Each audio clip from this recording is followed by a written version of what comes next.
жекеленген контент өндірушілер мен кәсіпкерлер рулық сананы жалаулатып, күнделікті тұтынатын футболка мен шапандарға ру атауын жазып, оларды бренд немесе маркетингтің өнім ретінде сатылымға шығаруда.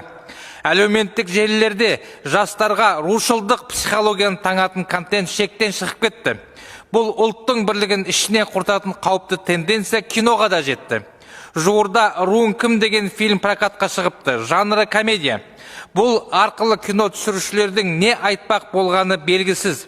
Тіпті бұл фильмді жарнамалау үшін жасалған арнайы экспозицияда руға бөлінуді қойып, Қазақстанның картасын 300-ге бөліп қойғанды көрдік. Міне тұр міне. Бұл не деген бассыздық? Бір тұтас мемлекет идеясы қайда? Қазақтың руларын салыстыратын, кемсітетін фильмдердің мақсаты қандай? Ол ұлт үшін ең сезімтал тақырыпты айқайлатып, әлеуметтік контент кино тақырыбына айналдырып, көрермен жинау.